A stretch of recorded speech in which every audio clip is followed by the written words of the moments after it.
Yeah, I think anytime beating a good Marquette team, we're happy about that. We didn't think it was our cleanest night. I thought we played a very good fourth set, but I think they did some things to disrupt us, but I think we were as clean, and I thought our first contacts weren't as good as they've been, both serving and passing. Yeah, for both players, what made the difference for you two in particular in set four? That just felt like takeover mode from the first rally on. Yeah, I feel like we just really turned it on. And the one thing is just to be us. We weren't playing our game, and so to really focus on who we are, because when we just do our game and be us, we're really good.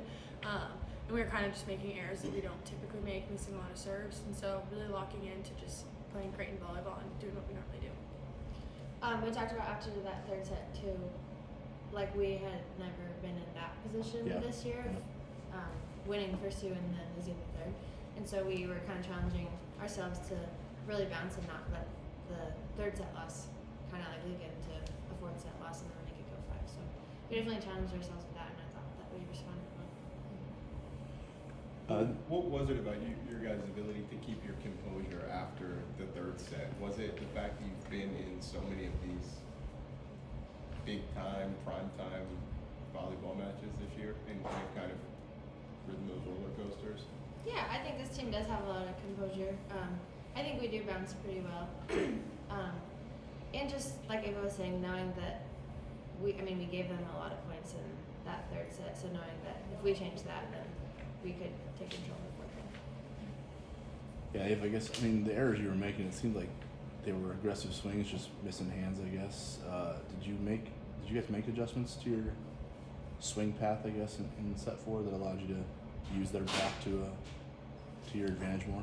Yeah, I think it kind of depended who was up too, whether it was the right side or the setter. So we were really focusing on that. But they're a really good blocking team, so just continuing to hit higher can help. But using edges and your approach to help you get either past them or just to find edges around the block. But we talk about switching things up, and Angie always comes up and helps us work on those things. But I think one of the main things was just to continue to go for it, and after the loss, not getting passive and start tipping, but to take even more big rips. Were those roll shots out of system for you? There's a lot of velocity on those. Like, was that? She's good at it. I was going to say, would you consider those roll shots, I guess? There's a lot of pop on them. Like, how have you developed such power on a shot that's usually considered more off-tempo? Yeah, I think it's just important to mix them in, especially when you get the cut shot going and you have the outside. If they're pulling back deeper, to kind of mess with them a little bit, and then roll one in short, you can kind of switch things up and kind of throw them off guard a little bit. So, yeah. You guys have some players from Wisconsin, like Norah and Sis. So how is it for you guys to beat like one of their big rivals in Marquette and for them just being that's their home state? It's always fun to play and beat Marquette. They know more players on that team than any of us do, but that's a game that we always get up for, and I think we also know them a lot better than some of the other teams, just because we usually play them 3 times a year instead of 2. But And both teams have returned players for about 3 years Yeah. straight. Yeah. I think it's a respectful liking to be, and I think we respect Marquette and they respect us.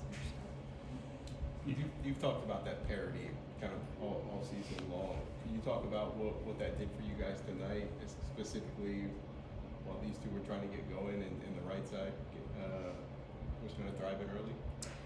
Well, Marquette came out with a blocking scheme to leave our right side and our slide one-on-one. So that was successful early, and then they switched it, and then they kind of went back and forth, and so that allowed some different players at different times to take over a little bit. So we were trying to lock into that, and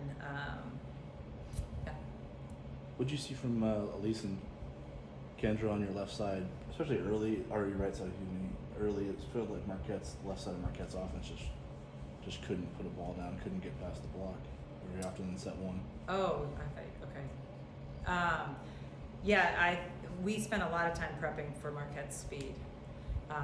It's a tempo that I don't think we've faced all year, have we? I don't think anyone sets as fast as they go. So, we had some blocking scheme stuff that we were pretty locked into, and I thought Kendra really did. And Kendra just, played the played against him for 4 years, so she Mhm. knows what that tempo is like. So, I mean, Norah prepped for it in case she landed on the right side some, because it's hard to get ready for. And Mhm. Jaya spent a lot of time trying to figure it out, and I thought they did a nice job being prepared for it.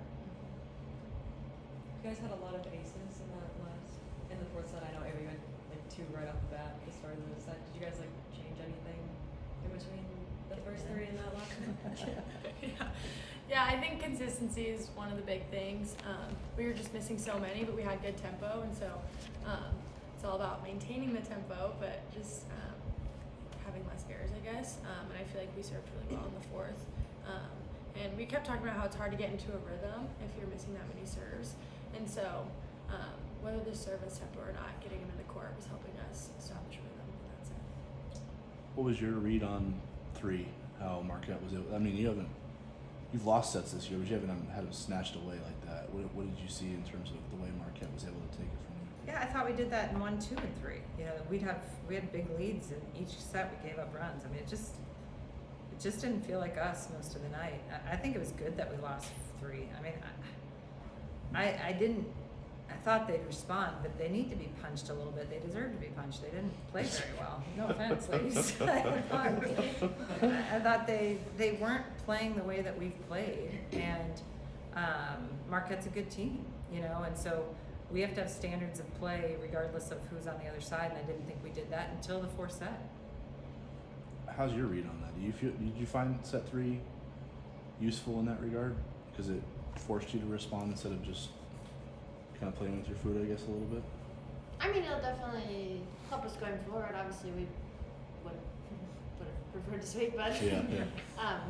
I think, just having that under our belt, knowing what we need to continue to work on in the future, and knowing also that we are able to bounce like that and really turn it around and kind of identify what's not going right and not make the switch going forward. Hey, but was there a moment in the fourth that you knew that maybe you or you two were gonna get rolling like that? I don't know. I think honestly it was just really fun, and so I think when we talk about when we play with joy, it's really good. And I mean, our team is so fiery, and so obviously when they're back there putting up good balls, Maddie was making some great digs. It makes it really easy to kind of get on that because it's just fun, and we're happy and playing the game we love. And so, I mean, definitely wouldn't have been able to do without them. So it's just fun volleyball. Yeah. What was your vantage point of it? I mean, I think you guys have a lot of talent on this team, but it just if the volleyball, the level, the gym feels different when these two are going off like that. Like it just felt like the energy went to a 10 as much as these two went to a 10. What did you see? Well, I think, I thought they carried a lot of load, but I also thought we started to make digs. You know, Maddie made a special dig at one point. I thought Norah made a special dig late in the game. Those things create energy and allow us to create rhythm. You know, Norah was serving for both their timeouts. I mean, any time prior to that, we would have dumped serves. So like we couldn't create any rhythm, and so we created some rhythm, which allowed us to, you know, Kendra, you know, was starting to see where their block was going to get some singles. I thought we sped up the tempo a little bit to the outside, and you know, all those things. So I think they did a great job hitting, but I think there were a lot of factors that created their success. Anything else? Thank you, guys.